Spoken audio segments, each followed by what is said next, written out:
আগের শাসনামল দুর্বৃত্ত ছিল, এতে কোনো সন্দেহ নাই, কিন্তু বর্তমান শাসন ব্যবস্থা, সেই ব্যবস্থা জনগণের পক্ষে কতখানি কার্যকর।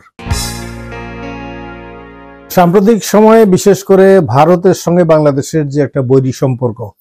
বিশেষ করে গত 5ই আগস্টের গণ অভ্যুত্থানের পরে উচ্ছেদ হওয়া সরকারের সাবেক প্রধানমন্ত্রীকে ভারতে আশ্রয় দেওয়া এবং সেই আশ্রয় স্থায়ী করাই হোক বা বিগত দিনে ভারত সরকার যে ধরনের সুযোগ সুবিধা, বাণিজ্য সুযোগ সুবিধা পেয়েছিল এবং তাদের সুদূর প্রসারী পরিকল্পনাগুলি ছিল বাংলাদেশকে কেন্দ্র করে, সেগুলি ব্যর্থ হওয়া বা সেগুলি অকার্যকর হয়ে যাওয়া বা সেগুলিকে ভবিষ্যতে ভারত তার স্বার্থ বিরোধী হিসেবে চিন্তা করার কারণেই হোক, সে একটা বৈরী সম্পর্ক বাংলাদেশের সঙ্গে গড়ে উঠেছে এই সময়কালে।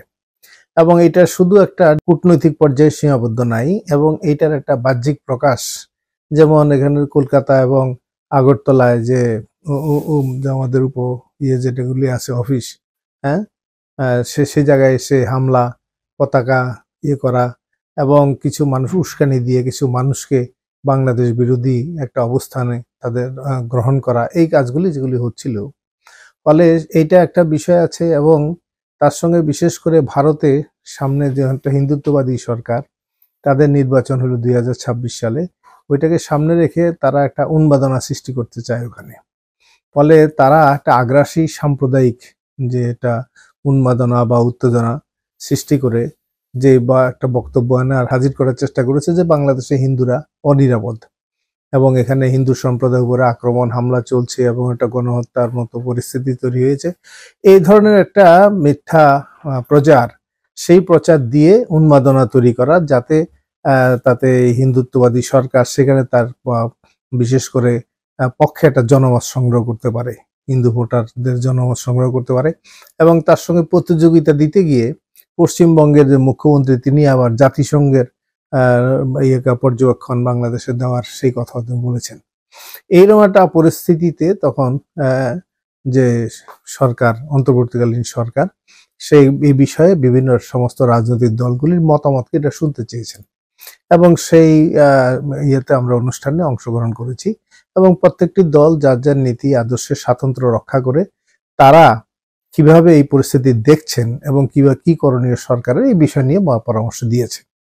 আমরা আমাদের পক্ষ থেকে, যেটা আমাদের সাধারণ সম্পাদক বজলুর রশিদ ফিরোজ বক্তব্য রেখেছে, আমরা যেটা বলছি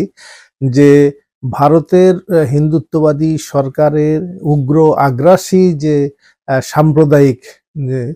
এটা অবস্থান যেটা আছে, আমরা এটাকে সাম্প্রদায়িকতা দিয়ে মোকাবেলা করব না। বাংলাদেশের ইতিহাস, ঐতিহ্য, কৃষ্টি, সংস্কৃতি সবকিছুর সঙ্গে পরিপূরক অসাম্প্রদায়িক গণতান্ত্রিক চেতনায় আমরা এটাকে মোকাবেলা করব। এবং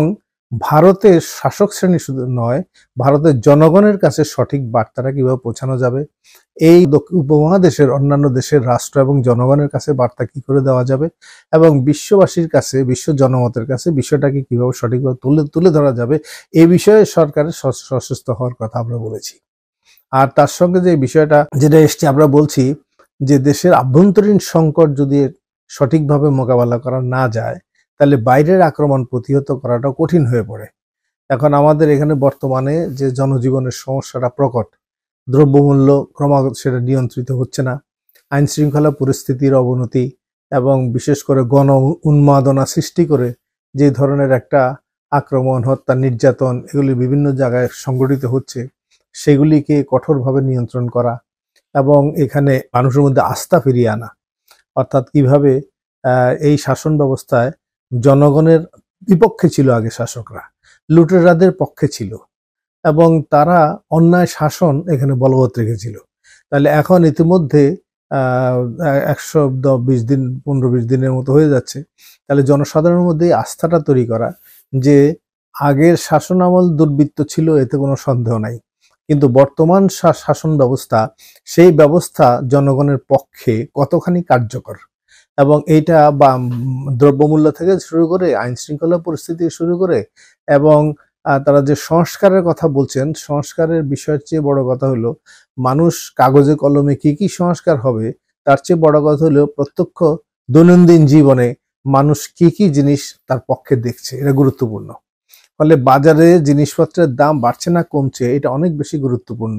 কারণ আমরা ওই বিভিন্ন যে সংস্কারের মধ্যে আমরা কি কি সুপারিশ আনবো, কি কি কার্যকর করব ভবিষ্যতে, সেটা গ্রহণযোগ্যতা পাবে যদি নিকটবর্তী সমস্যা মানুষ দেখে যেগুলি সমাধান হচ্ছে এবং সেগুলো জনগণের পক্ষে আসছে। এই বিষয়টা খুব গুরুত্বপূর্ণ, সেটা আমরা বলেছি। তাহলে একদিকে বাইরের পরিস্থিতি মানে বিশেষ করে ভারত তার দীর্ঘদিন যে আগেই বলছি ন্যায্য অন্যায্য অনেক সুযোগ সুবিধা সে পেয়েছে এবং তার সুদূর প্রসারী পরিকল্পনা যেগুলি বাংলাদেশকে কেন্দ্র করে ছিল,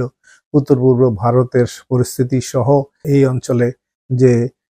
তাদের বেশ আধিপত্য কর্তৃত্ব প্রতিষ্ঠা করার লক্ষ্যে ভারতের যে পরিকল্পনা, সেই পরিকল্পনাগুলি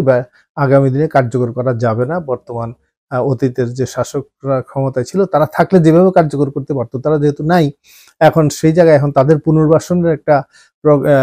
গোপন ইচ্ছা ভারতের সরকারের, এই বর্তমান সরকারের থাকতে পারে। কিন্তু এখানে যারা উচ্ছেদ হয়ে যাওয়া সরকার এবং তাদের সহযোগী শক্তিসমূহ, তাহলে তারা একটা আশ্রয় প্রশ্রয় ওখানে পাচ্ছে। তাহলে এইটা একটা ভারত তাকে যুক্তিসিদ্ধ করতে হবে। যুক্তিসিদ্ধ করার জন্য এখন বাংলাদেশে হিন্দু সম্প্রদায়ের উপরে আক্রমণ চলতেছে এবং অরাজক পরিস্থিতি বিরাজ করছে ইত্যাদি, এগুলি তুলে ধরার চেষ্টা তারা করবে এবং সেখান থেকে বর্তমান যে দেশের অবস্থা অস্থিতিশীল করার জন্য তারা একটা চেষ্টা হয়তো চালাতে পারে। কিন্তু এই বিষয়ে সেজন্য আমরা আগেই বলছি যে দেশের অভ্যন্তরে জনসাধারণের সামনে যেন এটা প্রতীয়মান হয় যে এই সরকার শুধুমাত্র যে বিগত সরকারের বিরুদ্ধে কথা বলছে না, তারা